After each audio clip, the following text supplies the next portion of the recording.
Hey nerds, welcome to the newly renamed Magic Boomers podcast, originally Fail to Find. I'm your host Ben, if you can tell from the new layout, which I definitely didn't do right before we started recording. With me is my usual co-host Alex. Alex, how you doing today? I'm great. I can't wait to see the layout. I watched last week's video this morning while I was getting ready for work, and I was really enjoying the in the moment screen editing where at one point I was split across two very distinct windows and my face was Yes. kind of doing like a max headroom kind of thing.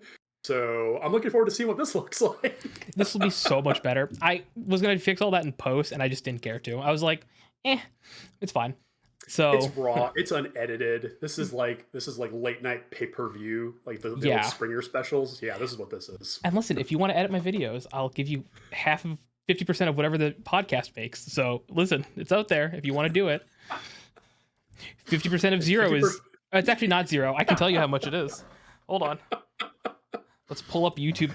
This is what the people want. They want this absolute Oh nonsense. yeah, the actual calculations being done here. I can just pull it up on my phone. It's fine. I can tell you exactly how much it made. So if you want half of 13 cents, let me know. We're rich, God, baby. if this was like 1842, man, we could you could Oh, buy a whole cow with that. I know. Buy a house because we were just talking about that before the start of the show. So Ugh, nothing more depressing than that. true.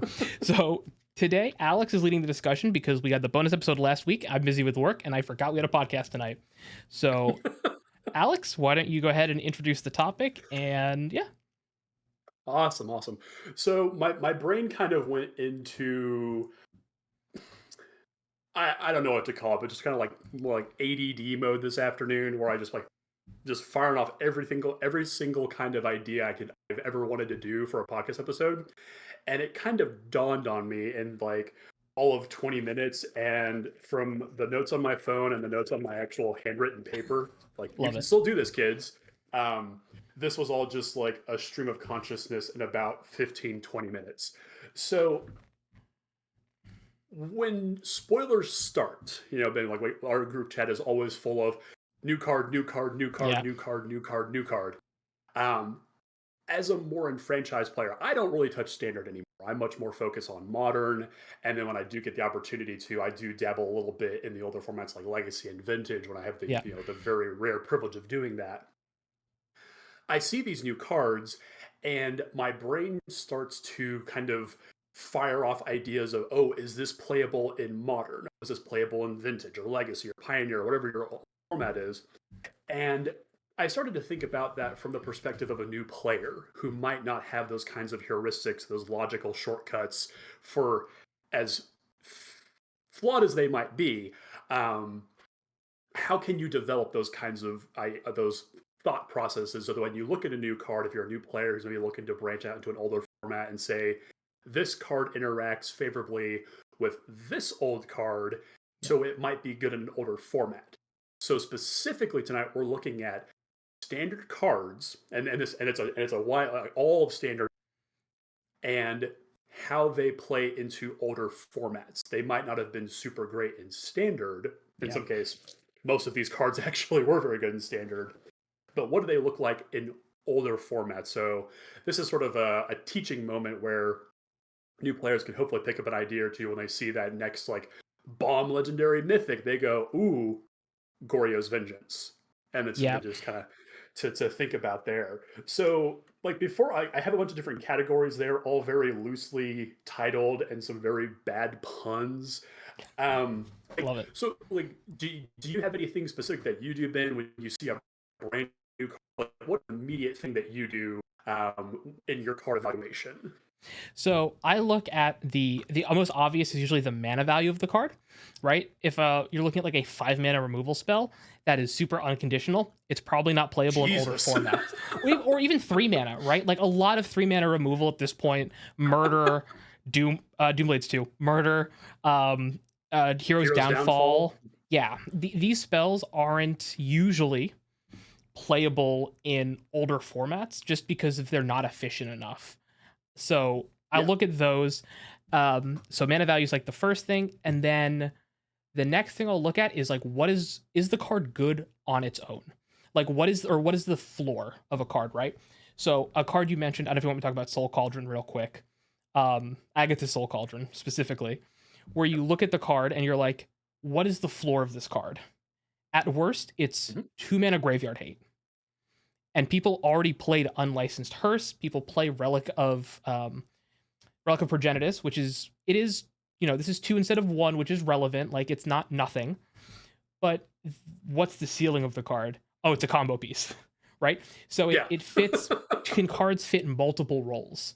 Is it not just Yeah. removal, or is it just card draw? Brainstorm, I think, is a great example. I think if we had Brainstorm in Standard today, it wouldn't be bad. I don't think it'd be good though, compared Would be to unplayable. Yeah. cards like Brainstorm in Legacy or Vintage, where you have fetches.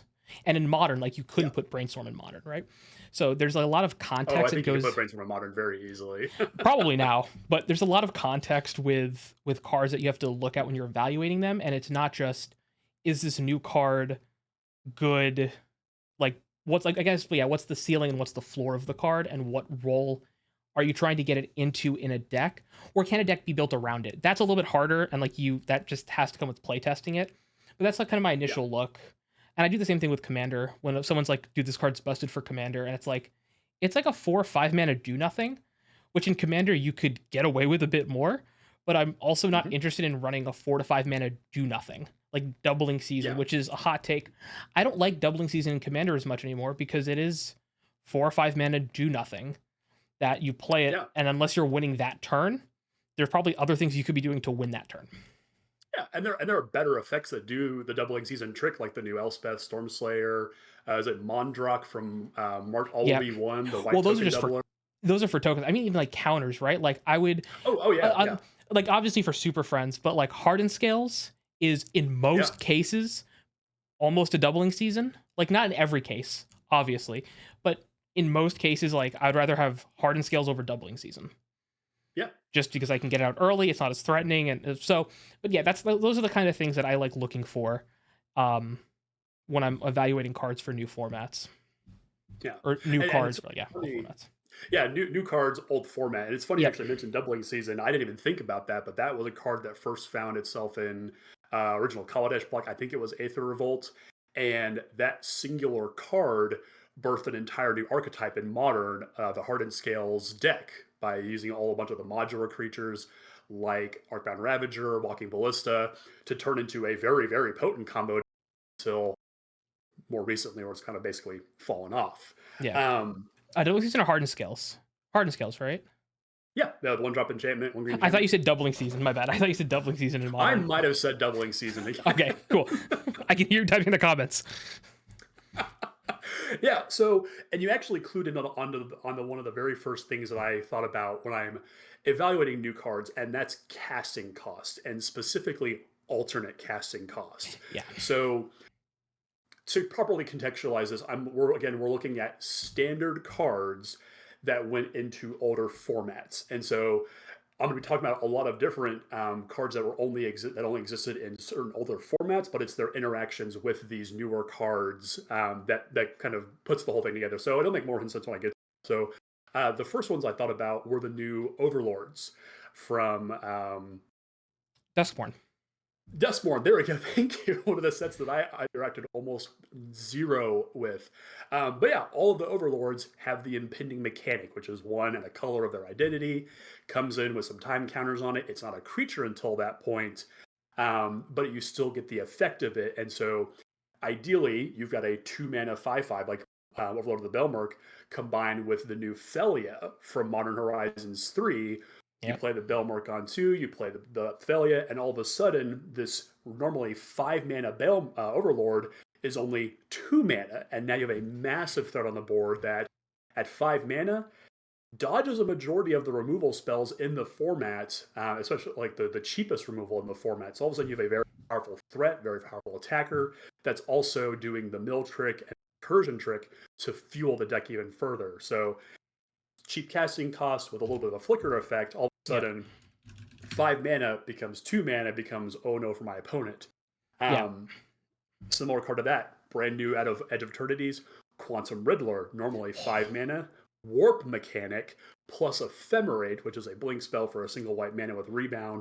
So all of a sudden on turn 3, maybe I go Quantum Riddler before my end of my turn before it warps out. I ephemerate, and it comes back into play automatically as basically as a new version of itself. Yeah. And the warp condition is gone. So now all of a sudden I have this massive beater that's drawing me cards that I've effectively 3 mana for. So it's all Yeah. about, can I make a much more expensive card very, very cheap with a little bit of extra help that more than likely, in the case of Felia, case of Ephemerate, also fuels the rest of my deck.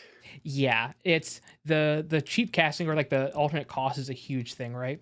But we saw this same interaction with the Evoke Elementals when they were first released, and people grief, right? Grief scam is like mono black scam where you grief and then you just not what's the card? Not that after all or whatever, like those 1 mana black spells, or you ephemerate it. Same thing with like Solitude. You can Solitude, ephemerate Solitude. Fury was horrendous about this. Like you could just like kill things that you should not be able to kill with Fury.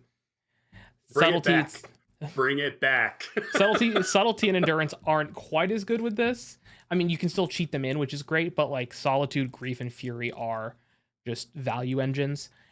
Yeah. Another thing with specifically the Overlords, cards like Hex Parasite or Vampire Hex Mage, that are cards that have very niche roles, but are very good with these cards. And while you can still do Felia, but you can have this critical mass of ways to remove counters from creatures. And I think that's another thing that you need to look at too, right? When you're looking at a card, you're like, okay, I can break this if I switch its power and toughness. It's like, well, how many cards let me switch power and toughness? A 1? Okay, so this probably like isn't there yet, but it is something to keep in mind for the future, like as they print more of these effects. Overlords are a great example of that, right? Where you look at a pending, you're like, we can break this now. Let's be on the lookout for anything that is like even kind of similar to this. Yeah, and you mentioned a real example of this, Vampire Hexmage removing counters from permanents. Let's talk about Dark Depths in Legacy, which Dark Depths comes in with a bunch of ice counters on it, and if you can get all those counters off of it, Merit Lage comes out, and it's a 20/20 flying indestructible. But those ice counters take forever to get off, so a card like Vampire Hexmage, certainly doable, but then roll the clock back to Dragon's Maze, and what comes out? Thespian Stage, which is a great combo piece to just remove those counters outright because the comes in without those free 20/20.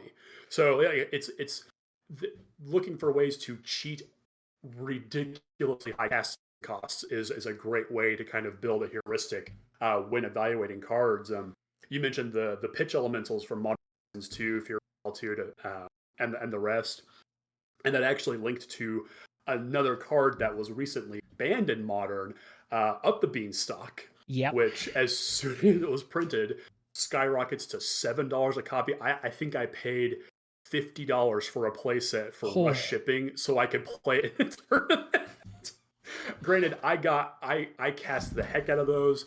Same thing with my One Rings. Like I got my value out of cards, and so it's obviously dead in Modern because they banned it. But going back to Legacy, and you've got decks like Sultai Beans, like 4-color Beans, where you can combine the pitch elementals, where you've got Force of Will, more cheap alternate casting costs, even Murktide Regent. So all of a sudden, your 2-mana enchantment draws a zillion cards because you have so many things in that format that have alternate casting costs that just fuel themselves more and more and more. So being able to break the mana value of a card is absolutely one of the first things I look for when I'm evaluating new cards for old formats. Yeah, I think cheating on mana value is a thing that I tell like new players to be on the lookout for the most.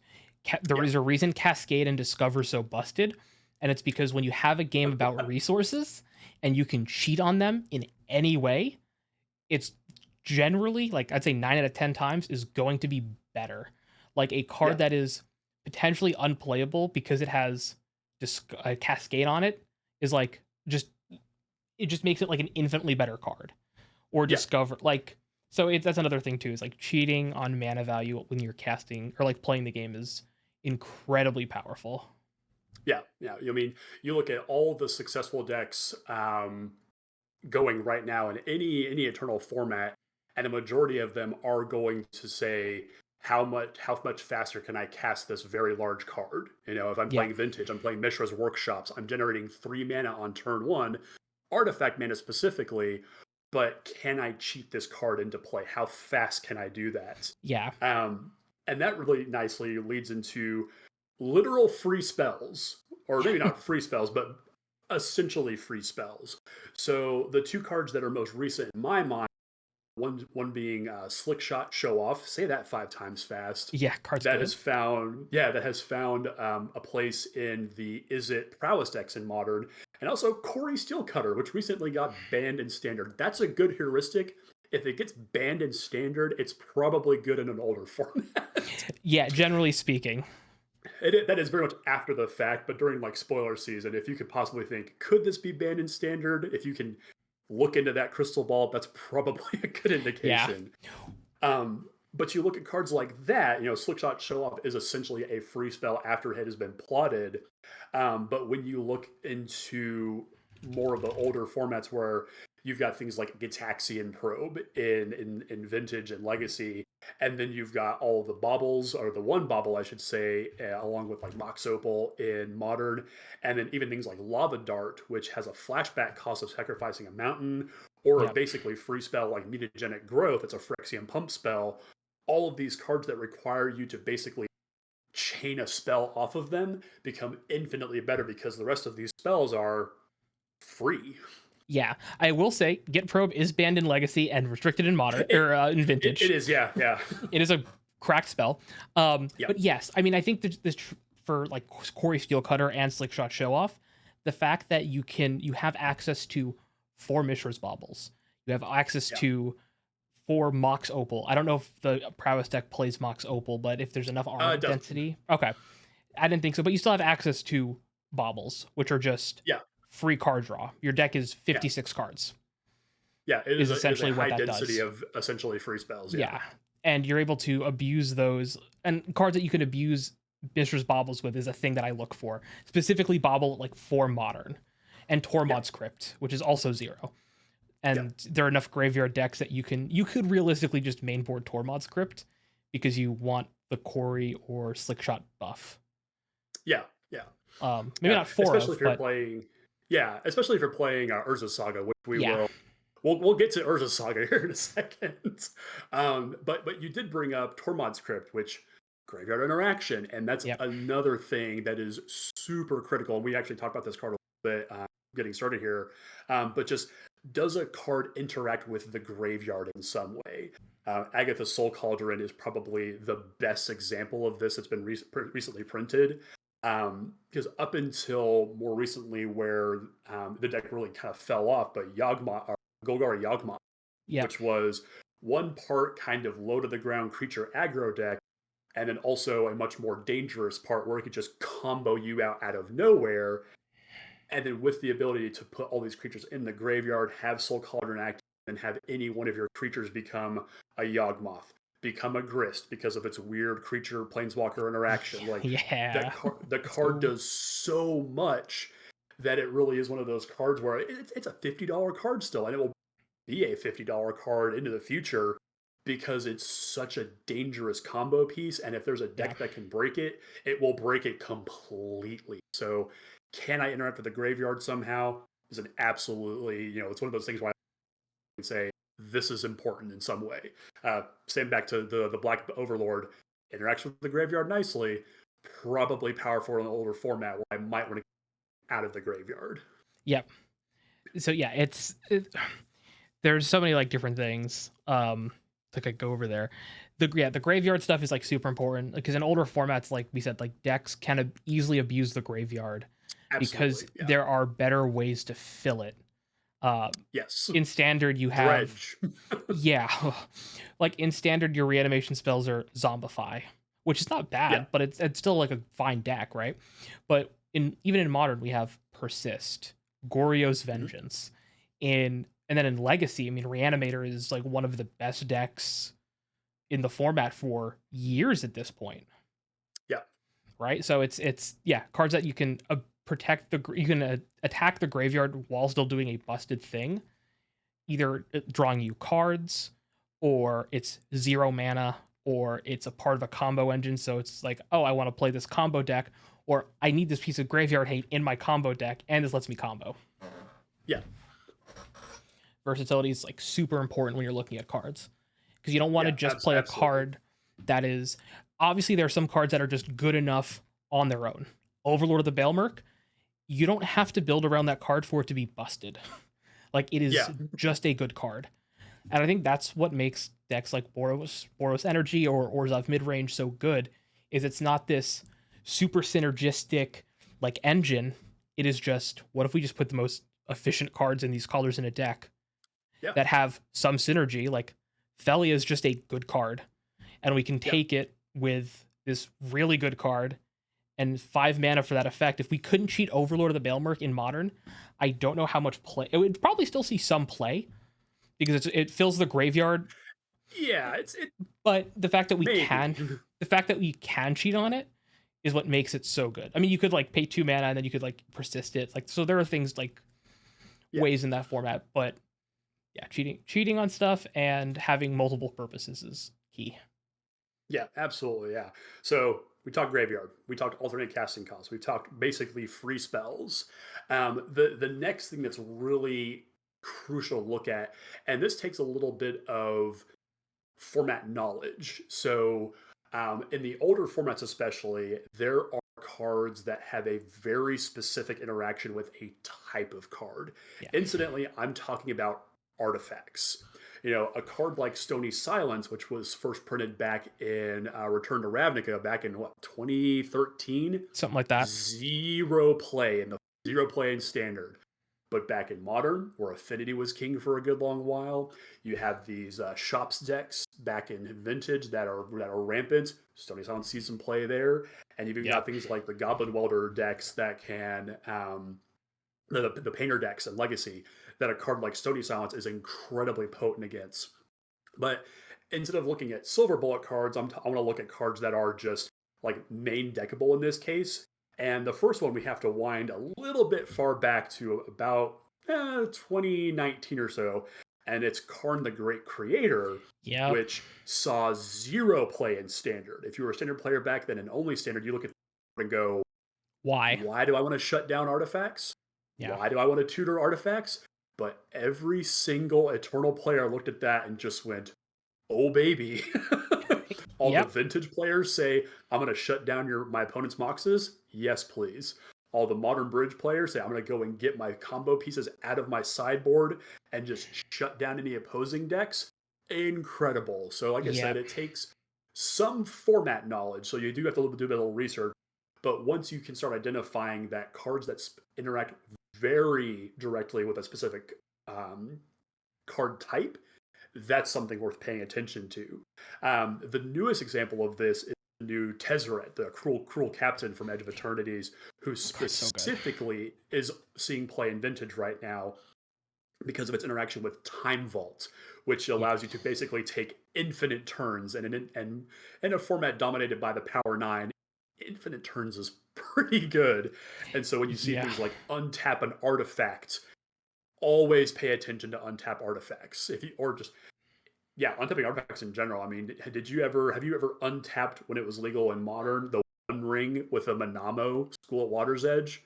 Yeah. I mean, I've untapped. Yeah. It's.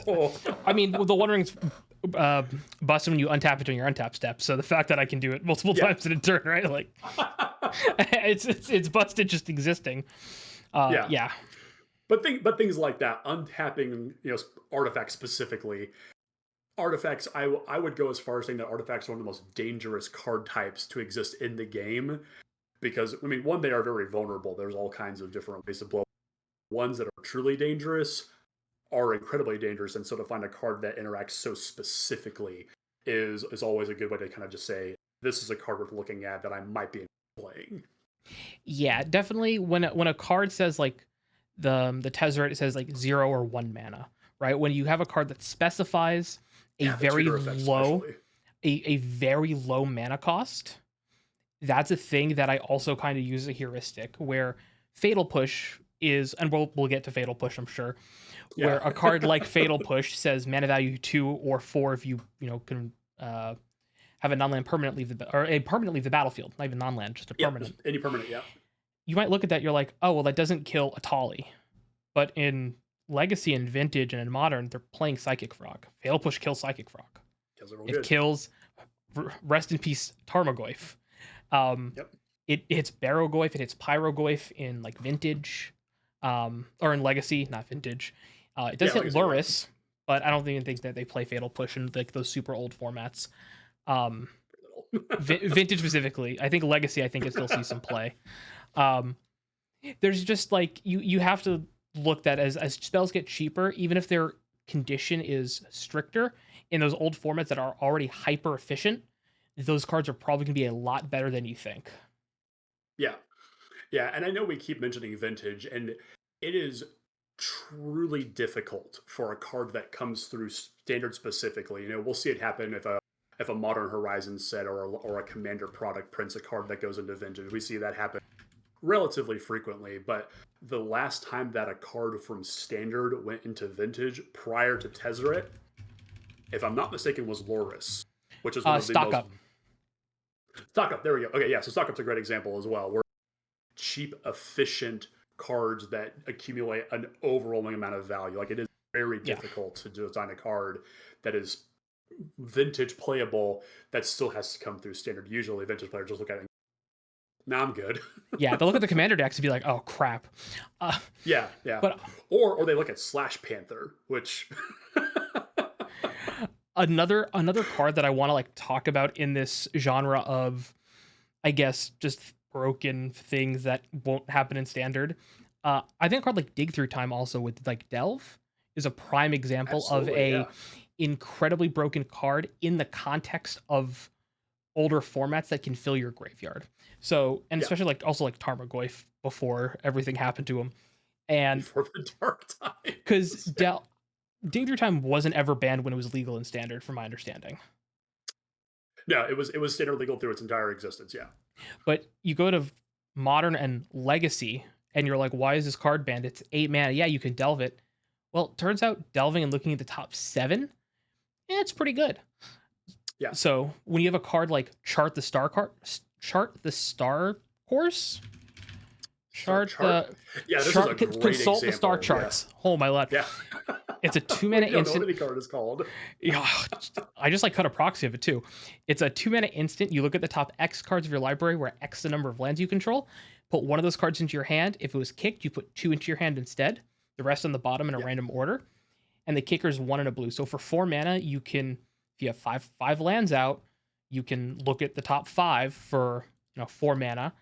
Dig Through Time let you take 2 for 2 mana, but this is still like a worse Dig Through Time. But if you said this card's a worse Black Lotus, I will play a worse Black Lotus, because Black Lotus is one of the most busted cards ever printed, right? It's an interesting comparison, but it's a point well made though, because like, and Dig Through Time is a really interesting case, because when that card was first printed, it was printed alongside Treasure Cruise. Yeah. Everybody immediately identified Treasure Cruise as a very powerful card for Standard. It took a couple of weeks, especially for like the pro scene and even my play group, to figure out that Dig Through Time was, I mean, deck specific, was the better card with the decks that we were playing, like these Jeskai tempo decks. And you will never feel more powerful than like the first Dig Through Time that you pay the full delve for, pay for 2 mana, and then the next Dig Through Time it just compounds, because it is going to find the next one. It's kind of like Sphinx's Revelation in Standard Return to Ravnica. The first Sphinx's Revelation pulled you back in the game. The second Revelation, which was probably found off the first Revelation, started to turn the corner. The third Revelation, if your opponent decided to keep playing the game, absolutely shut them out. So it's a compounding effect. And I think Stock Up, right? Like Stock Up is a better version of Chart the Stars in these older formats, because in Standard we have a lot of lands. You can play, 24 land control decks, get to 13, 14 lands. Chart, look at 14, take the best 2. But in older formats, you have Stock Up. It's 3 mana sorcery, so it's not an instant like Dig, but you look at 5 and put 2.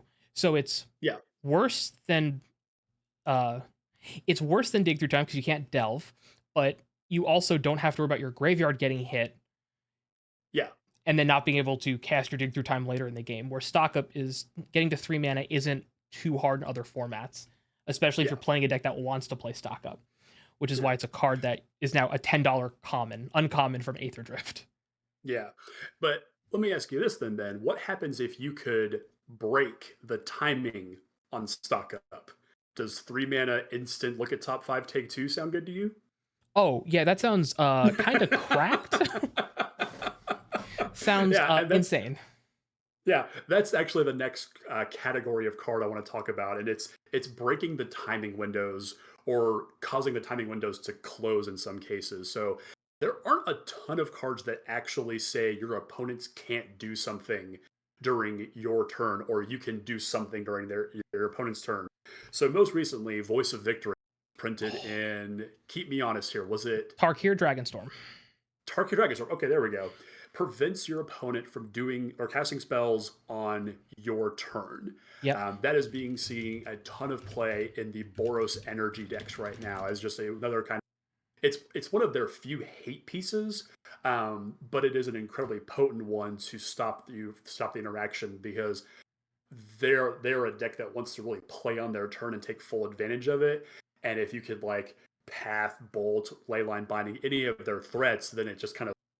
So a card like that is incredibly potent to just say, "Hey, buddy, take a break. I'm going to do my thing on my turn, and I'll give you your turn." Yeah. On the flip side of that is the card that says, "No, no, no, no. Every turn is now my turn." And that's my boy, Time Raveler. Yeah, 3 fairy. 3 fairy is it. It's one of those cards that you read it and you're like, "Holy crap, this is powerful," and then you play Yeah. against it, and then you realize, "Oh, it's actually better than I thought it was." Yes, the fact that this is a 3 mana planeswalker is absolutely ludicrous. I mean, Liliana the Veil broke the 3 mana planeswalker barrier and said, "This is now where we can play planeswalkers. So this is the mana curve for this now." But the ability to be able to plus it, or actually, and get all of your sorcery spells on your opponent's turn, especially in modern, where all of a sudden Yeah. I can cast a Supreme Verdict, I can cast a Stock Up, I can do any number of things now at instant speed. When the game no longer has timing restrictions, you feel like an all-powerful wizard. Yeah. So when you see a card that says you can do things at times that you couldn't, or your opponents can no longer do things at times that they could, that is something to pay a lot of attention to. Yep. Or And even cards that might defense grid, which makes your yep. opponent spells cost more on their turn. So maybe not even just a And yours. full stop of and yours, yeah, but But to tax the spells when they would normally be able to cast normally is also yeah. kind of in the same vein here. Yep. And it's another card that, in a similar vein of like stopping things from like triggering or preventing your opponent from doing things. Cards like Torpor Orb and Doorkeeper Thrall are also really cool cards in like these older formats where you have creatures that might have very like detrimental ETBs. I'm thinking of cards like Phyrexian Dreadnought. Yeah. Or the deck Stifle Knot. It's like a 1 mana 12/12 with trample that and requires you to sacrifice 12 power with a creatures. Yep. But you can have Torpor Orb or Doorkeeper Thrall, and suddenly you have a 1 mana 12/12. And while Torpor Orb is going to be better than Doorkeeper Thrall because it's an artifact, not a creature, so isn't that a removal? Doorkeeper Thrall is redundancy, right? Like there's that level of Voice of Victory is very good, but it's also a kind of unique effect for how easy it is to cast. Grand Abolisher is, I think, the closest like card I can think of offhand. That's a creature that's the same mana value. But when you're talking about casting double white versus 1 and a white, it's a world of difference. Yeah. Yeah. And you have Thalia, who makes non-creature spells more expensive, but that's for everybody. While Voice of Victory and Grand Abolisher are all very much one-sided effects. Yeah. Yeah. So it's all about, can I break the timing window? Can I make your timing window cost you more? Yeah. Yeah. I'm trying to think back to when Grand Abolisher was first printed. I think that was Core Set 2012. I don't even think that saw standard play back then. Yeah, 2012. Cinder was a wildly different beast back then. The time of the Titans was those were good times. I mean, Grand Abolisher's in standard now, and it sees no play. That's a great point. That's a great point. Yeah. And then another card too that was in Tarkir Dragonstorm is Carrion Caller or something. Let me pull it up. It's Yep, you're on this one. it is the dinosaur, or it's activated abilities of creatures and artifacts. Clarion Caller. Thank you. Yeah, there we go. Oh my gosh. Yeah, Clarion Caller. Or Conqueror. Clarion Conqueror. Conqueror. 3 mana, 3/3 flying dragon. Yeah. Activated abilities of artifacts, creatures, and planeswalkers can't be activated.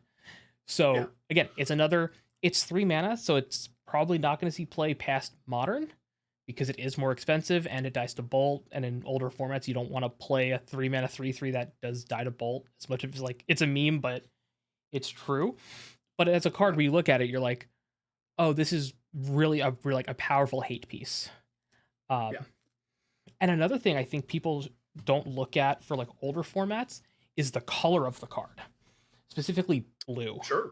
Right? Because you have, in these old formats, you have Force of Will, Force of Negation, and a card being some variant of blue, along with having a powerful effect, immediately puts it in contention for oh, should I try this? Yeah. Especially if it replaces... Yeah. Especially if it replaces a card. I would play a slightly worse blue card in an older format because I can pitch it to Force. Yeah. Spoilers on that one. Well, that's actually a really important point to talk about. But the one thing we kind of hinted at it already. We talked a little bit about Leyline Binding, and that's a card that it did see standard play. I'm not gonna discount standard because we did have relatively efficient mana base in standard was first printed.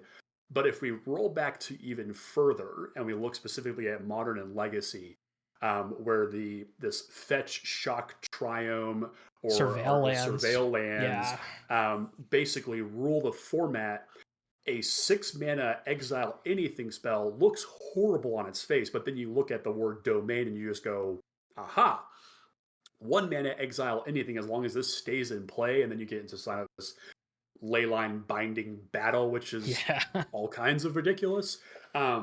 Cards like that become much more appealing when, Path to Exile is a perfectly playable card in those formats, Swords of Plowshares. But if your deck can support something like a Leyline Binding and even have the synergy tied back to Up the Beanstalk, all of a sudden, 2 mana Beanstalk, 1 mana Leyline Binding, I'm now drawing cards. Yep. So if you can cheat the mana cost by maybe it's not the most obvious, it's a cheating mana cost because you're just playing different kinds of lands, always pay attention to something this costs less if you've got domain or if it's looking for specific land types. Yeah. And this is a thought I had, so this might pull us in a quick little tangent. Something that also is kind of cool to look at are these mid-rangey creatures. And when I'm looking at I'm trying to think of the most recent example, but in Legacy and in Vintage, where creatures, I guess Battle White Initiative is probably a good example of it.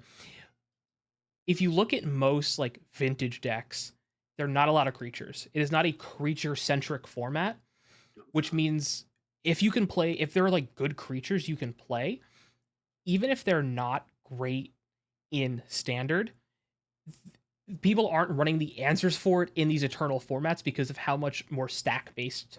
I want to say stack-based, I mean a lot of the games are fought on the stack, using counter magic forces and card advantage, and not bodies in play. So also looking at green creatures that say can't be countered, or it's oh, you can't force my idiot, and it's not legendary because of Karakas.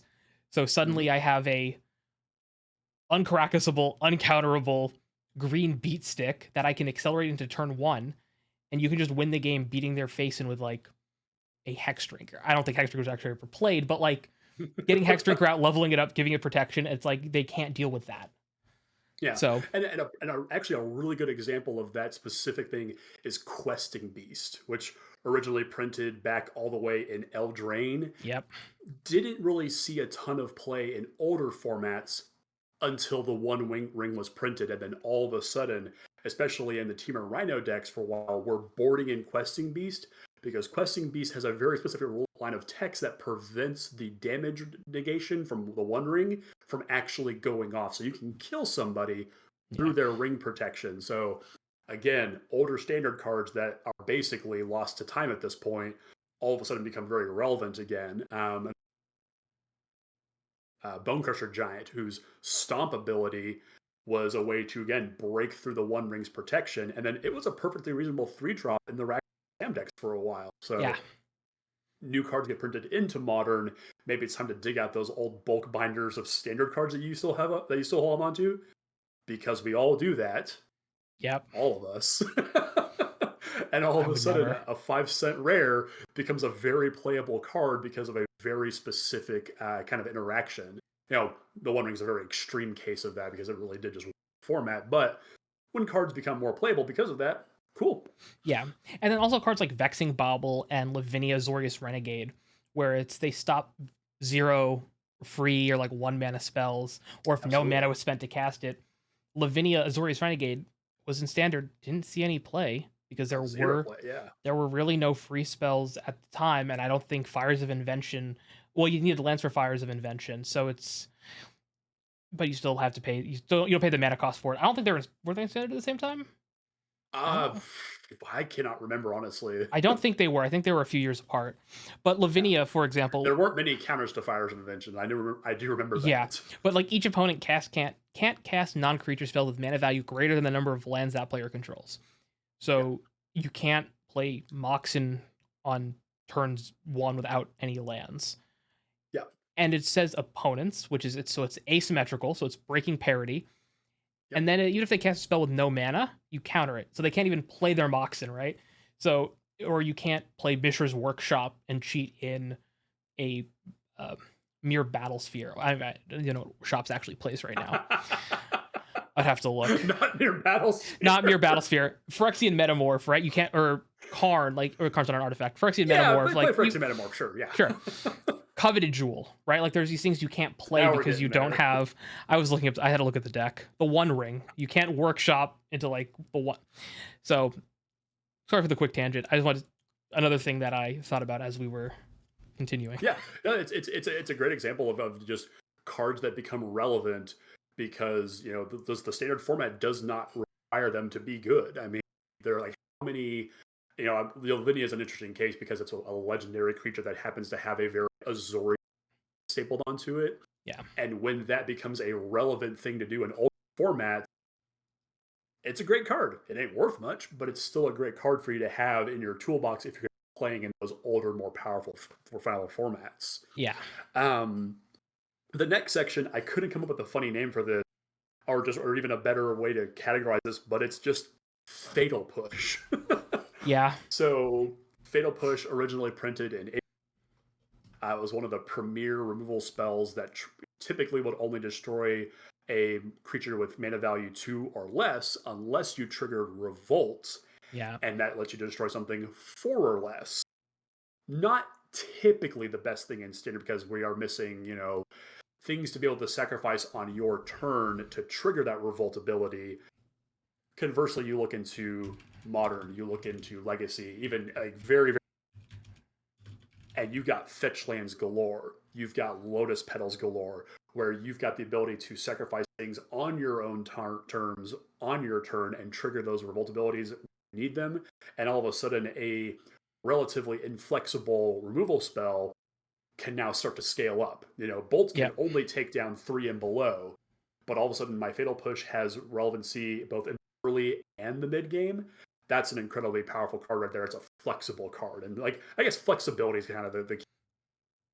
So many different things, but in the case where it lets you be flexible in your interaction, it's an incredibly powerful thing. So maybe we can group this with Leyline Binding, where better mana because fetch lands are just better mana. Yeah. No, I mean, it does. Fatal Push definitely saw play in standard in the God Pharaohs, in the blue-black control decks with like Scarab Gods. And even though we didn't have Revolt, we still played it because it's a 1-mana removal spell at instant speed. When you think of 1-mana instant speed removal, targets, Lightning Bolt, Swords, Path, like the strongest cards ever, like some of the strongest cards ever printed, and you're like, oh yeah, this is like a worse, this is a obviously much worse Bolt or much worse Path, but I would still play a worse one of those than a Murder or Yeah, Hero's if it's Downfall. in my colors, because up Yeah, until that point, up until Fatal Push was printed into Modern, there was not a one black removal spell on par with Bolt and Path. You had to go into like Doomblade and go for the throat, which or reasonable, Terminate, but which is like a ooh, sorcery. Terminate was great though. Instant speed, baby, let's go. I played that all day in my Jund decks back in the day, Yeah, the card, back but before the dark times. yeah, Terminate. But it's, you can replace, the creatures are so efficient in Magic now. I would rather play Fatal Push over Terminate. Oh, absolutely, yeah, Right? yeah. Like it's, oh, I don't have to worry about red. It's 1 mana. I can trigger Revolt easily enough with like all the tokens that we have, all the treasure tokens, right? You can crack a treasure to pay for Fatal Push, unconditional Bingo. kill a 4-drop. If you need Yep. to kill something bigger, you have better answers for those particular things. But yeah, being able to abuse those cards in older formats where creatures are so efficient, Tamios, Yeah. Psychic Frogs, right? Which is why cards like Murktide Regent is so powerful because it's effectively 2 mana, but it's 7. hmm Yeah, but it dodges all the removal. Yeah, Yeah. and it is really interesting too to think about. Again, this takes a little bit of format knowledge and a little bit of a history lesson to dial back to the point where Fatal Push was first introduced into the format. We didn't see this like glut of 5 or like 4, 5, and 6 mana creatures that are just dominating the format like they are right now. Like 4 mana, the Omnaths, the Murktide Regents, the Archon of Cruelties. These kinds of things didn't really exist. It was all about Snapcasters, Tarmogoyfs, and Young Pyromancers, um, Stoneforge Mystic. That you needed a very cheap removal spell to get, and so you could max out your deck with 4 of these. But now that's not really the same. You can't really rely on that anymore. Like Path to Exile is an unplayed card now in Modern Yep. because we've got better versions of it. Again, back to Leyline Bind, does affect mana removal spell. So to look back into the time that these cards were at their most prevalent, and not to say that they certainly are, because you still see them played in high numbers in Orzhov Blink mid range. There's even a couple of mono black aggro decks I've seen in run around that are basically maxing this card out because it is the best thing going for their colors as far as removal goes. Yeah, it's powerful, right? Like you just Yeah. it like efficiency is king when it comes to Magic. It's a game about resources, and if you can do powerful things while spending less resources than your opponent, and then you have those resources to spend on other things, right? Yeah. It's not just being efficient, it's then being able to use the efficiency that you've gained from your free spells or from your cheap removal to then play 2 spells on a turn. Yeah. Because if I cast a free Solitude, well, I'm getting 5 mana worth of things for pitching a white card and I lose Solitude. So it's like, yeah, I'm down 2 cards, but that doesn't matter that I just spent 0 mana to do a thing. Like I was able to play my I entire could be turn. up on the board now. Yeah. Yeah, I can be up on the board and I'm down 2 cards. It's like, yeah, that sucks, but worth it, right? Like that's why Yeah. Force of Will is such a powerful card. Yeah, absolutely, absolutely.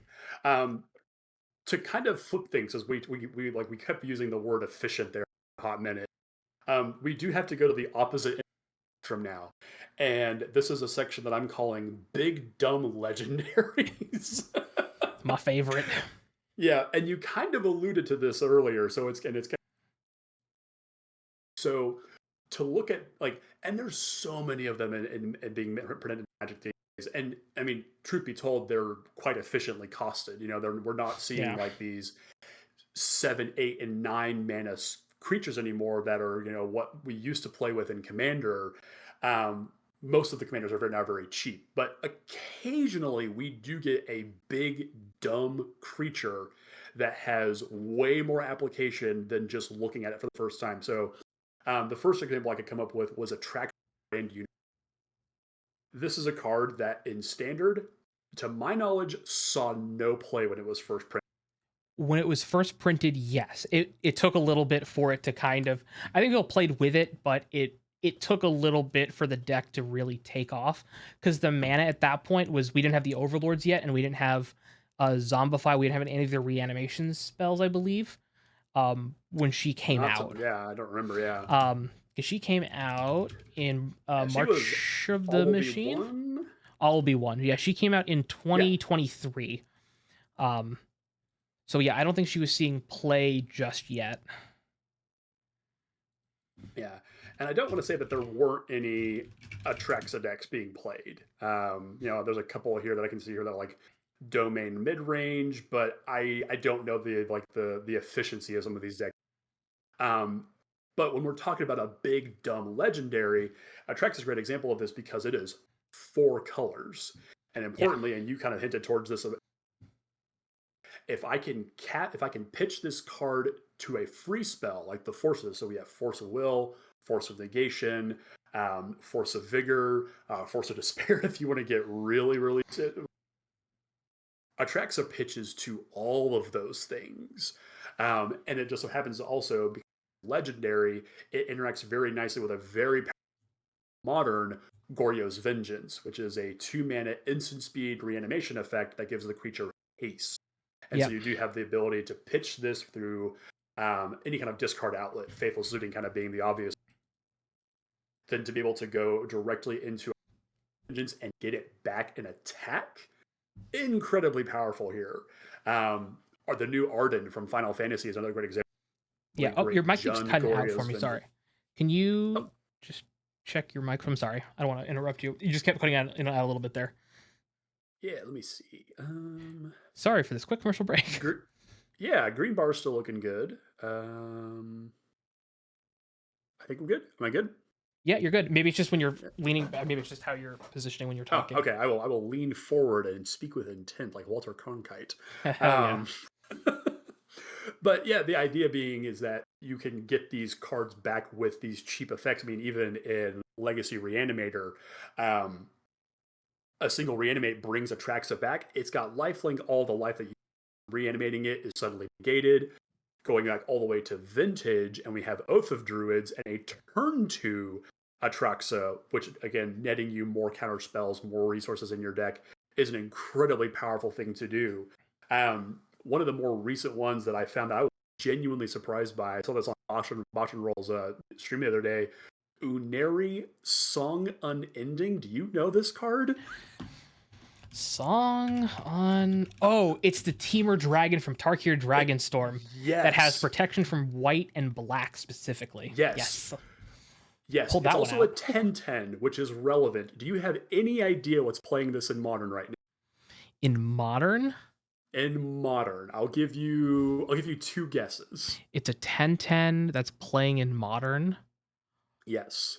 When it comes into play, it deals damage to a creature or player equal to the number of lands you control, but that isn't the. I mean, it's part of the text, but don't. It's part of the ability, and it can be relevant. But there's a more specific thing this does. It's creature or planeswalker, not players, Oh, creature unfortunately. planeswalker. Yeah, sorry. Yeah. This isn't right. Is it Stuffy Doll? Please tell me we're playing with Stuffy Doll. It's not Stuffy Doll. Damn no. it. I have no idea. So it's Neoform, an Allosaurus Rider combo. Oh yeah, that makes sense. I don't know why I Yeah. didn't think that was the. Yeah, obviously you say that, and now I'm like, yeah, duh. Yeah, I mean, I think when I think about the Neoform and the Allosaurus Rider, I think about being able to combo into Grizzlebrand and use Nourishing Shoal to get that chain going. But this is just a one-shot kill deck because you have the ability Galta from Caverns of Ixalan that puts a bunch of legendaries into play. And when you pair up Uneri with Xenagos, God of Revels, 10 times 2 is 20. Oh, yeah. That's a dead shot in one go. Yeah, you can play Galta Stampeding Tyrant, which is an 8-mana 12/12 with Trample, 5 green, green, green. It ETBs to put any number of creature cards from your hand onto the battlefield. It is only running one Atraxa. I mean, thankfully, it's only running one of the legends. If you had 2 Atraxas, you could put 2 down and get 2 ETBs off of her, which is absolutely, yeah. Which is neat. Yeah, this deck looks so sick. And yeah, it's absolutely wild, yeah. And Atraxa, like with how good mana is now, it's not unreasonable in maybe not like a Neo brand deck that has 19 lands.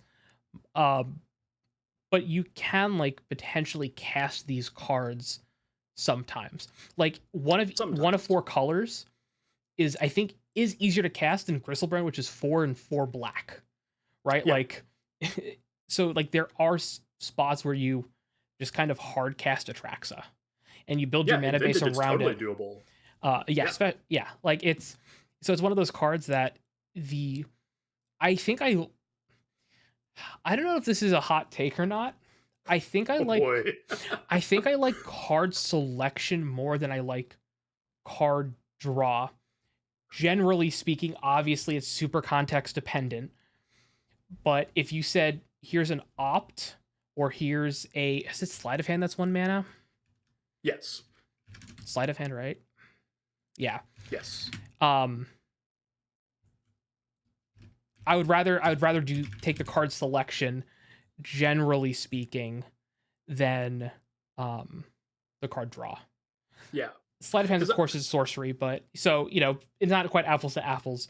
But that's why yeah. I think it's why Surveil lands are so strong. Aside from their being fetchable, is it's card selection that also then fills your graveyard, which goes back all the way to the start of the episode when we're talking about cards that are like, It's what all purpose? connected. What purpose do they fill? Triomes were Yeah. really good when you fetch them because it fixed all your colors. Yeah. Now Triomes aren't really seeing play. And why? Well, because I can get card advantage, and scrying and surveilling is card advantage. And if you think I'm Yeah, wrong, it I'll is. fight you in the comments. It absolutely is that I fight with nerds about this all the time. You have card advantage in your deck, and you have like 9 or 10 copies of it because of your fetch lands. Yeah. Like if there's nothing better you can do in some decks than crack a fetch surveil 1. Yeah. I mean, clearly you have never cycled a Triome and then gotten it back on your turn 6. So. Oh no, because I played good decks like Simic Ritual and my Icefang Coatls. I played Icefang Quaddles in these decks too. Like, don't test me here. But I am the king of the bad mid-range creature decks. I have no color bias. I will play all of them. like, jokes aside though, right? Like, kind of getting back to the card advantage, the card selection. I think I like Atraxa so much better than Gristlebrand for, aside from the fact that it's you look at 10 cards and you get like the 4 or 5 or even like 3 best cards you like for the situation. Yeah. In these old formats, your life total can run out fast with fetches. You don't run shocks as much in old formats because you have OG duels, but in modern, like, fetch shock bases are very taxing. Yep.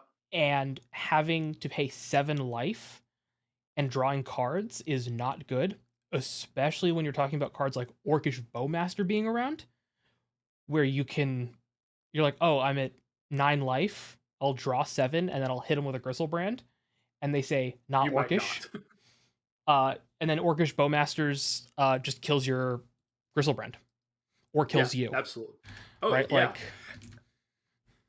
and it's interesting you bring up the argument between Grizzlebrand and Atraxa. And again, like, this is, very much format contextual. I do remember when Atraxa was first spoiled and printed, the Eternal Glory podcast, blanking on the other two. Thraben Yu, Bosch and Roll, and Brian Cook. Thank you. Yes, there we go. Thank you. Brian's like, they had hours of discussion on which one was better. Granted, this was specifically for the Reanimator decks in Legacy, but there was heated debate about which one's better. And you run both. Context is everything. I mean, yeah, you do run both, right? You just run both. Yeah, but to say that one is better than the other is, it's all context dependent. Of course. So, like I mentioned, I can Goryo's Vengeance these cards back. I can pitch Atraxa to all of the forces. Heck, I can even pitch Uneri to multiple forces if my deck is really goofy. So, and force. Note, like, importantly. And force of will. Yeah, if you really wanted to get. So, point being for this section of the big dumb legendaries, don't think they're just commander fodder. If they've got some busted effect or they are just a very large creature, pay attention to those kinds of things. Yeah, I mean, it'll make commander, but it also might be a one-shot kill in modern. Yeah. So, and just something to think about. And I think as you explore formats and get more familiar with formats, it becomes easier to obviously brew in them, right? Because you understand, like, I like trying to brew in other formats that I don't play, and I'll look at my deck, I'll throw it into a league, and I'm like, Yeah, well, that's why it sucks. That's why this isn't good. Right? I sleeve up slivers. I go into a league. I get crushed. I get some wins, but you know, there's like a depth of like format knowledge that you need to get reps in with. Sometimes I suggest just play like Boros Energy or Esper Midrange. Like they're boring decks, but like if you're trying to learn a format, Yeah. there are less decision points, which is good. And then as you learn formats, you can look at cards and be like, what do these work with in these formats? Yeah. Which is why I think the internet is like so cool with Magic, right? Because you'll see a card. In Pauper, you had Brood Scale and the 1 mana black enchantment that comboed with it from Tempest. Oh yeah. Brood Scale combo Pauper. It I was can't think of what it is off the top of my head. yeah, it was It's tormenting something. Sadistic That can't be Glee. right. There we go. Yeah. Sadistic Glee is a 1 mana enchantment from Tempest that whenever any creature is put into your graveyard from play, you put a +1/+1 counter on enchanted creature. Basking Brood Scale said whenever a counter's put on it, you make an Eldrazi spawn, which you can sacrifice. So Yep. if you know Pauper and you know, you might not know Sadistic Glee, but someone on the internet's going to know it, and they're going to be like, hey, this is cute. Yeah. I think that's a big kind of like the overarching thing here. Do I know the format? What are the important cards, archetypes of the format? What are the important key turns of the format, especially like what turn am I most likely to die in any Yeah. given format? Can really helps to contextualize cards here. Like I said, like these are very much heuristics. These are not foolproof, but Yes. it is a good sort of like starting point for when you are evaluating cards. And I have one more to talk about. Sure, and I let's think do it. this is my favorite. And then I have some points I want to talk about too regarding this. And it literally is. It costs 7. Yeah. Not any particular color. It just costs 7. I'm talking about specifically colorless mana because in Modern, if you can count to 7 on turn 3, the likelihood of you winning that game is pretty darn high. I'm talking about Tron. Urza's Power Plant, Urza's Tower, Urza's Mine. Having all 3 played at the time generates 7 mana. It is very dumb. One of the best big mana decks in Modern for a very long time was Modern Tron because you had a card like Karn Liberated, the first 7 mana planeswalk or colorless planeswalker, I should say, that costs 7 mana. Yep. Oh, my boy. It's a fantastic card, and it was originally $70, and now it's all down to like 4. It is a sad day to be a Karn Liberated. And I opened one from New Phyrexia too. I had like 10 of the things. Like it was great. It was a great time when I was buying into every FNM because I was just selling Karn. It was a great time. But interestingly, the next most expensive one that was printed in Fate Reforged was Ugin Spirit Dragon. That thing costs 8.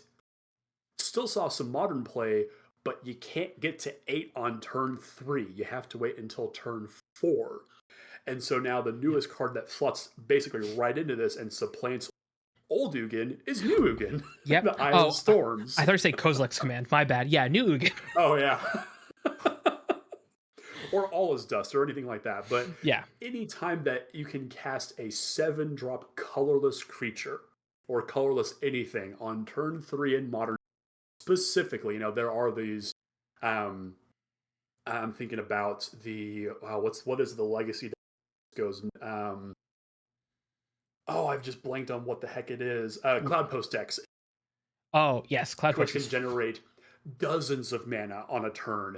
Same kind of concept here, but in a Modern 1/2/7 to play your Karn Liberated or your Ugin Isle Storms is just absolutely nuts. So when you do see a 7-drop colorless card come down the pipe in a new standard set, pay attention to it. Yeah, and there's also Ugin's Labyrinth now, which we have a painless ancient tomb in Modern, which is also just stupid. Yeah, the 7 mana thing is like true, especially colorless spells. Like even like Karn the Great Creator, right? Is another. We talked about this card earlier. It's colorless, and the fact that it's 4 mana, and Ensnaring Bridge and Trinisphere are 3 mana. Dampening Sphere, Disruptor's Flute, Liquid Metal Coating. These are cards that are less than 3, and if you have 7, 4 minus anything less than 3 is 3 or less is 7 or Yeah. less, right?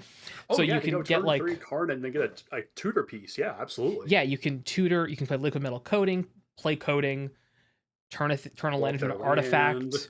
Then yeah, start blowing up their like. There's so much you can do when you have all that extra mana. Now, obviously, Kozilek's Command was not a standard legal card ever, No. but Ugin the Eye of the Storm is seeing play as a 4 of in these Eldrazi Tron decks because it also Yep. has colorless and draws you cards and is removal. It's just a card that Yeah. you look at, you're like, this was probably not meant for standard. It's like this is a card that looks like it was built from the top down or bottom of however 4 Tron decks. Well, I mean, I honestly think of it because I don't believe that Wizards is actively designing for older formats anymore. And this is purely my opinion. I think that the Ugin was designed because if you can ramp into it, maybe you hit it on 6, maybe 5 if you're going really fast. That's an acceptable thing, but I don't think they looked at that and went, "Yeah, this probably isn't okay in turn 3 in modern," but in a format that is as quick, that has access to cards like Force of Negation now, And subtlety, you can just put it back on and top. subtlety, yeah, it just Yeah, isn't as threatening as it really could be without these kinds of reactive tools to it. yeah. Unlike cards, like some Bahamut is another like prime example of a good card that Oh is yeah, 9 mana, is it not? it's 9, yeah. But again, Yeah. it's another reanimation target. I don't think it's as good as the other ones we've talked about. Because it's not legendary, if I'm not mistaken. Do not believe so. One of the few cards from the Final Fantasy set that I have not got myself yet. Yeah, I don't remember how to spell it. Summon. I'll just look up summon. Yeah, it is not legendary, but it also doesn't draw you cards right away, which is like Atraxa and Gristlebrand are really good at. Or the 7 mana Atali, right? It's 7 mana, 5 red, also super easy to cast. Gives you advantage right away. So, but having those like colorless spells is so key, especially like when you're playing Tron or playing these like big mana decks. Yeah. I was sorely tempted to to talk about Eldrazi cards specifically for older formats because we do see them get played in modern and vintage to an extent. But I don't think that Wizards is going to be too quick to print another Reality Smasher or another Thought Knot Seer anytime soon. I think those cards, I mean, like we got Eye of Ugin banned in modern specifically because these cards existed and allowed you to play kind of I don't want to call it a true storm deck, but be able to drop like endless ones on turn 1 just because I have Eye of Ugin in play. It's hard to think that Wizards is going to repeat the mistake of a very cheaply costed Eldrazi, like a Thought-Knot Seer that can come down on turn 2. Yeah. Eldrazi. I just don't foresee that happening again for a very long time. And the Vestige that was printed in Edge of Eternities being the most example of it, it's not a fine. relative. Yeah, Like, it's a perfectly it's fine fine card, for standard, but it's not a modern. Yeah, it's not a modern it's not a playable relevant card. for standard. Yeah. So I excluded the Eldrazi cards, but it is thinking about those at least because Eldrazi Temple was not a modern thing until Oath of the Gatewatch came out or whichever Zendikar said it was. All of a sudden you got Reality Smasher, Thought Knot Seer. You've got some super cheap, very efficiently costed Eldrazi that were very, very good. Yep. And then I totally lost my thought I was gonna have. Oh no. It'll come back to me, I swear. It always comes back. Boomerang. It was. Hold on, let me look through these decks I was looking through. Oh, so I think something that's I really love is when there's a card that you look at and it's like on the ban list in like an old format. Like, let me pull an example up, and you're like, why is it on there? Going with this one. So there's the Oops All Spells deck in Legacy. Yep.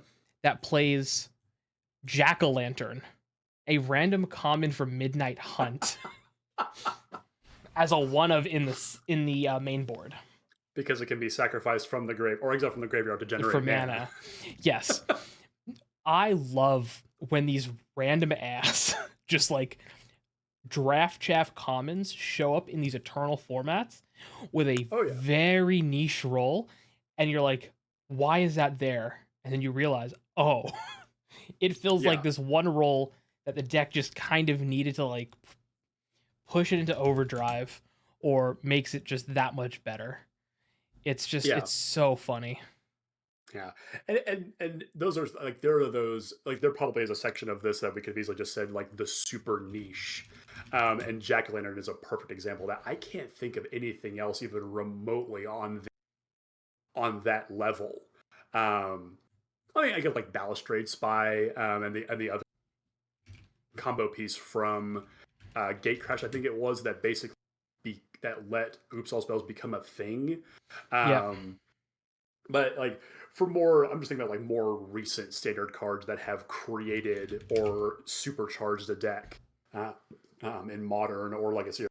Yeah, Jack o' Lantern's it's a heck of an example. Yeah, and it's not like the deck wasn't there already. It's just it's a piece that just kind of slots in from a few. It's 4 years ago at this point. The card came out. Um, Yeah, it is cool though when you have like these like super niche standard cards that really don't do anything, just show up as like one or two ofs in these yeah. old formats. Which was my point. And there's another card I'm thinking of, and it'll come back to me after we like wrap up. Of course. Oh, I remember now. I went to the standard metagame page on MTG Goldfish. So There we something go. else. Something else. I want to talk about like the other side of like when a card is incredibly busted in a format and is unplayable anywhere else, or specifically in standard. So we have decks Okay. like the Izzet Cauldron deck. I think is a very good example of this. It is a high percentage of the metagame, but you have Yep. to look at how fast standard is and how fast this Cauldron deck is. I don't think you could reasonably port this deck over into an Eternal format and do anything with it. I think that's a thing that when you're evaluating cards, like I don't think Vivi is good enough for old formats as it stands right now. And especially Yeah, like the Cauldron brew of it. yeah. I think that's definitely a reasonable take. Like you can't assume that just because a deck is good in standard, it will translate to being good in modern. Now, if you put a couple of modern level legal cards in this standard deck, I think you got a problem. Sure. But it's a definitely a fair point to make here. Good here, and to say that you couldn't take this deck to a local modern tournament and do Sure. well with it is completely to say that is completely fine. You could very easily Correct. Yeah. take this, and I know that a lot of people did try to play VV in modern when it was first printed, and it wasn't as fast as the new prowess decks can be because it's a turn 3 play versus a turn 2 potential turn 2 kill when that deck really goes off. Yeah. Like you have access to the baubles and stuff, but you're playing a 3 mana card that LOL dies to Bolt, dies to Yeah, Solitude. Like in modern where you have these cheap, efficient, like you have these efficient ways to remove things. Soul Cauldron's very good in modern, but Vivi's just not good enough to abuse the same way you can in standard because the format's lower. We don't have yeah. Ragavans, we don't have Orcish Bowmasters, we don't have Tamios, we don't have Psychic Frogs, we don't have Psychic Frog is a card that will win the game. If you had a deck with 4 Psychic Frogs and 56 lands, you would probably win more games than you would think. I think you could like reasonably get more than like a 40% win rate potentially. Are are you sure? I think so. I think you could. Maybe I'm tired. I think Psychic Frog is I good think enough. I I think think that is a bold and not me. I'm very awful. facetious claim. I think Psychic Frog is Psychic like Frog is good because of the cards that back it up. I don't even know if that's true. I think Psychic Frog. This is a modern only card, so who cares? I think Psychic Frog is easily a contender for one of, if not the strongest 2-drop creature ever printed. 100%. I I would put think it like we're gonna have to do modern hot takes soon, but I will go ahead yes. and say that that's a probably top 22 drop of all time, possibly in the top 10. Um, Yeah, I'll that Yeah, that is a like that's a when, fair claim. But to say that it could just win with 56 other lands, I don't think okay, so. I'm probably being a little hyperbolic, but it's a good enough. It's a card that's good enough to win on its own without any setup. Um, but if you're looking for like a really good example of another content creator who's really good at brewing, Aspiring Spike from Modern Yeah, is, and I think Bosch and Roll too for like these eternal formats where I consider both of these players and Thraben Yu and Brian Cook, um, and oh, who's the other modern person I watch? Mengu doesn't brew quite as much. Who am I thinking of? yeah he's a Dingo. little more Dingo? stuck deck. Yeah, it's one of Dingo, Aspiring yeah. Spike. Yeah. Um, these are players that, and if I'm forgetting anyone, just let me know in the comments. These are players that are I consider as close to like as experts in their formats that they play. They have thousands of games of legacy, vintage, modern. Uh, some even play a lot of Pauper. There's a really good Pauper content creator I also think is really cool. Let me pull. I'm trying to remember his name. I talked to him the other day. I'm going in. I swear, it is. It's blocking it because I'm on. Kali Kaz. Kali Kaz is a Pauper I'm not familiar with content them. Yeah. creator, specifically Pauper gameplay. These are people who are like very good at their formats, and when new sets come out, they know what to look for when they're brewing. So if you They have the want, notes. yes, and if you ever feel like discouraged, don't forget evaluating cards is incredibly hard. It Incredibly is difficult. like Magic players are awful at it. All of us, even the people who are good, are lucky. Um, because I'm gonna talk about Sholdred for a second, the 4 mana one. When One I of the worst design cards ever made, I think. That's my hot when take. when I saw that card, and listen, I was wrong about it. I looked at that and I'm like, this card is ass. It is a 4 mana 4/5 do nothing, and I thought the card was gonna be not unplayable, but I'm like, this card will have a niche. Card sucks. I was wrong. I was so incredibly wrong. And obviously, in hindsight, you could be like, oh yeah, obviously it's gonna be broken. But when Yeah. you're looking at a 4 mana do nothing that dies to removal, in most cases that's not going to be good. But when you look at it with the context of the removal spells around it, or the protection spells around it, or the cards surrounding it, you can't evaluate cards in a vacuum. You have to be able to Yeah. look at the context of the format they're in, the cards around it, the cards. And I think that's why when a new set comes out, it's not only fun to look at the new cards, but look at what old cards might interact with the new ones. Yeah. Yeah. The format knowledge, the heuristics we've talked about, and there's a much deeper conversation to be, you know, the way that cards are being designed nowadays that impact old logic, like, oh, it just dies to removal. I don't think that has been a relevant argument against a card's effectiveness in a format for probably close to 10 years. Like it Yeah. isn't an argument anymore because Magic use. I mean, you dial the clock back to when I first started playing again, when the one of the best decks in the format was blue black control, which was just there ain't anything on the board. I've Yeah. got all the removals, I've got all the draw spells, I have counters. The board is empty, and you're going to die to a Nephalia Dragon. There will be no creature combo. That just doesn't happen anymore. So Yeah. creatures are much, much better than they used to be, by a wide margin. To say that my shield red, dies to removal, like it's not a it doesn't hold a lot of water anymore because the creatures are just infinitely better than they used to be. Yeah. Instead of having one really good creature in a deck, it's not like you have Psychic Frog and then 8 Ornithopters, where you're like, in a non-artifact. Okay, Ornithopter is actually kind of good. You don't have 4 Psychic Frog and 8 Kobolds of Care Keep, right? You have. I'm There's looking at. there's context for why we're naming these two. We just Yes, can't get into that right now. that's a future episode. You have cards like 4 Tameo. I'm looking at Esper midrange specifically for modern. 4 Tameo, 2 Bowmasters, 4 Psychic Frogs, and 3 Quantum Riddlers, and 4 Subtleties. It's not just, oh, it dies to removal. It's, okay, yeah, that dies. What about threat number 2, 3, 4, 5, and 6 that aren't just good creatures, right? Tarmogoyf, the reason why it was so powerful was because of how efficient it was. It didn't Yeah. matter it was a vanilla beat stick. You had a 2 mana 3 4 or 4 5 in some cases on turn 2.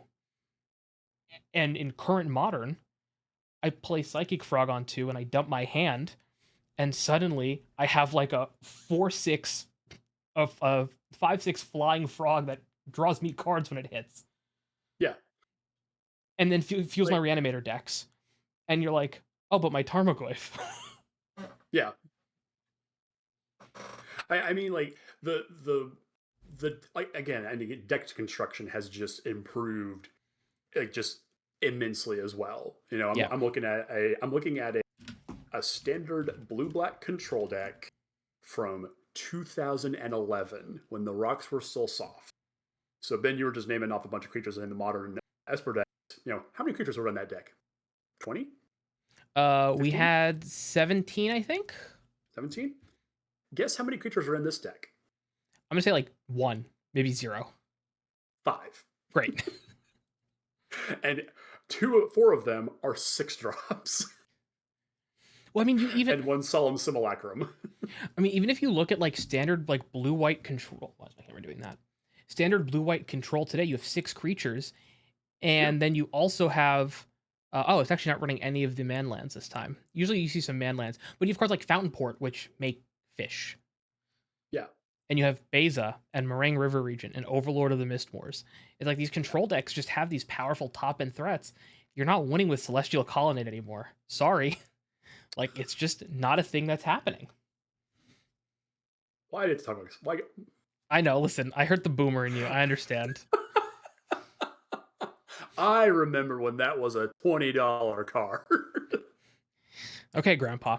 Um, but I think a thing that I also really we're going off a little on a tangent here though, is when you're looking back at like old formats and how, like you said, like how much deck construction is also improved. Pre-modern, I think, is a really cool format because you're seeing decks that you didn't see when these cards were legal.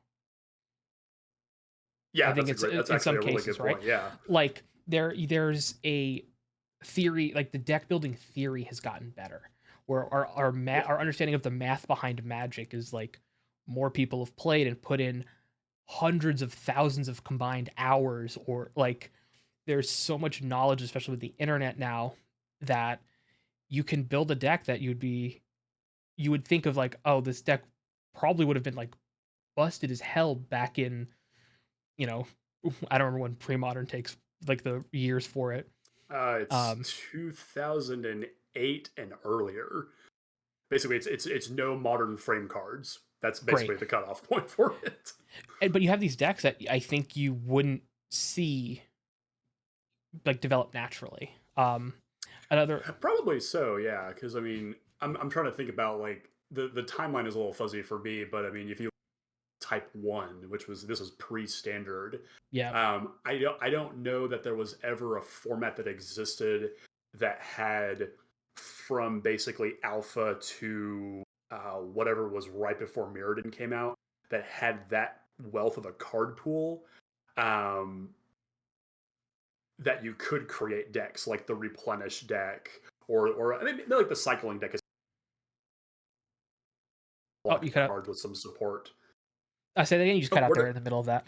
yeah. So basically, like I'm trying to say that I don't know there was ever a format that existed with all the way back to alpha and then right before Mirrodin that had that specific card pool where you would Sure. have the opportunity to create decks like the replenish deck. The cycling deck probably could have existed by itself because that was a very block thing with support from other cards. Um, but yeah, I don't know if like because by the time that we're getting to 2008, I'm pretty sure like Legacy had become its a thing, so we were a little bit more maybe robust with their deck building. So yeah, I think pre-modern's an interesting example, and I truly don't know enough about the format to really comment Yeah. on. it has a really unique card pool, and it gives you a really interesting deck building constraint too, because it has its own ban list, does it not? Yep. Yep. So the ban list is pretty much, if you think it's like it's probably broken, it's there. I can send you it if you want. Yeah, we are way off. We are. Now. But I was gonna bring this back to Force of Will's banned. Okay, that's kind of where I'm getting to. But to bring this back, like I was watching Loading Ready Run play Pokemon from 1999. Like they were playing Alpha. I was gonna use this example too. Yeah, where they're playing decks, and it's as people get so much better at a game. If you were to take a modern day Magic player, throw them back into the early 90s, I think even like an okay Magic player would, I think, crush a lot of players. Like I think like a middling, like local person, I'm not saying they'd win the Pro Tour. Like the goats are the goats for a reason, but I think they would be doing so much better just with, if they had any idea of like how to deck build, right? Like any concepts of like deck construction and mana curves and efficiency. Yeah. And it's really funny you mentioned Pokemon again. We're tangents off my original list here, which is great. The best Pokemon deck from the original set, so we're talking original base set, Jungle Fossil, which is kind of its own original format. The best deck that is known from those sets of cards wasn't discovered until the last 10 years. Yeah.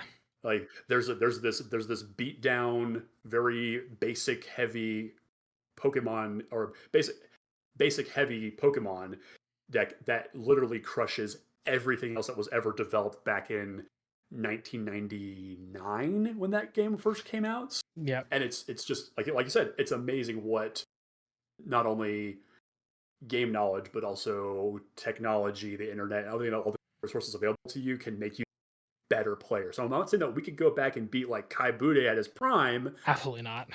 We could probably give him a run for his money though. Give it enough practice, right? Like right now, absolutely not. I'm washed. Give me like a week to prep. I could, let me just show up and be like, all right, Shardless Agent, Crashing Footfalls, and he'd be like, what is this? What are these fake cards? They hadn't developed tokens back then. Good job. It's like there are all this to say is card evaluation is hard, but it's a fun exercise. And you'll never know like what the next busted deck is going to be. Like there's always like Magic is a game that it's an engine at this point. Like it is a rules engine, right? And it's Turing complete. It's so complex that that evaluating cards is hard, and you're not going to get it right a lot of the time. But playtest, try things. To bring it to back to heuristics again. Like these work today, they won't work tomorrow. I mean, the very definition of a heuristic is that it is logically sound explanation. So we're pretty good here. I can tell you that 7 cost colorless cards are really good, but that might not be the same tomorrow. Like Wizards could print like the next Tron land, and all of a sudden we've 10 mana on turn 3. But, I digress. So just keep trying, and if you don't care about any of this, another Tron land for crying out loud. Oh, the commander one in the commander deck. Oh yeah, card's busted. He's playing Legacy. Yeah, obviously. But I think all that to say is that was a great topic. It's fun talking about like doing those deep dives into Magic and cons and things that it's always funny to me when I'll like look at a card and someone's like, bro, I bet I can play that in Modern. And I look at them, I'm like, you've played one game of Modern in your entire life? You can say what you want. I'm going to tell you you're wrong. These are my friends. I don't do this with strangers. I'm not going to flame strangers. I'm going to flame people who hate getting their spells countered and then talk to me about a card being bad in like an old format or being good. And I'm like, I don't know what to tell you. Yeah, Uh, there are plenty of cards that get printed that I think, oh, this would be so good in modern, like the pseudo dig through time from the Final Fantasy set, Memories Unbound, I think is what it's called. oh yeah, You know what I'm talking about? Like I looked at that and just thought, oh, this would be so good off a Teferi. But then my mental list kicks in and says, Alex, you're better than that. I'm not. I'll say dumb things all the time. If you look at our group chat, Oh, I'll I said this, but I knew it was wrong. I like just rage baiting the chat. I like rage baiting Alex specifically with dumb takes. Um, I'm like, Alex, we can make It's this not work. hard. It's only 9 cards. It's like a 9 card combo. We can make this work in modern. He's like, just please stop playing. Here come my rhinos. They go burr. Here comes Yeah. my scion. Go burr. I'm like, what is, look at this sick combo. And then I'm like, oh, I get dashed by a Ragavan. And I'm like, oh yeah, that's why Yeah. this doesn't work. You get to be the new school player who's like, oh man, I con. Was it, you cut out again? I lose my win con. Yeah, like the kid who was always at the oh, my next draw was so good, and say you didn't get to that draw. Draw. That's True. the point. Yep. So, anyways, I think we'll wrap it up here. It's been great. Tangents on tangents on Tangents on tangents on tangents, man. Well, I swear after October 15th, I'll prep some notes. So let's see here. We'll have the regular scheduled episode next week. The week after, though, I will be in Atlanta. I will be at MagicCon for our episode on the 25th. Oh, are we doing live? We can. So I have an Airbnb, so it might be later in the day because I got to pick up a friend from an airport. But we can. I have. I'm driving, so I can bring all my lights, and I have like actual mics. Oh, there you go. Godspeed if you're going to Atlanta International Airport. If you've never been there, I have not. I don't envy you. It's better than him lifting like an hour or something to the Airbnb.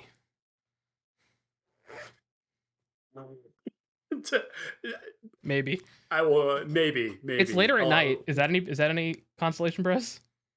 Oh, much better than actually. Yeah, you'll be Yeah, fine. it's like 8 or 9 o'clock. He gets it or something like that Could be worse. on a Thursday. Could be worse. Could be. Yeah, it'll be fine. It'll be fine. As always, I'm Ben with Bathroom Brews MTG. You can find me over on youtube.com, which is where you're probably watching this. If you're listening to this, youtube.com/@BRBMTG, Bathroom Brews MTG. Alex, where can they find you? You can find me exclusively on Blue Sky 0088. I predominantly post comic book reviews. I was gushing last night on the new Immortal Legends Batman book that launched this week. So if you're interested in new comic books, go check it out over there. If you're cool and follow me, I will follow you back. Awesome. Well, it's been a pleasure as always. We'll be back in about 2 weeks with a new episode, and then maybe a live episode if we can get it to work out. Hopefully, maybe. Let's go. Fingers crossed we can get that going. All right. I'll see you nerds in the next one. Brews live in color. Live and in color. Hell yes. All right.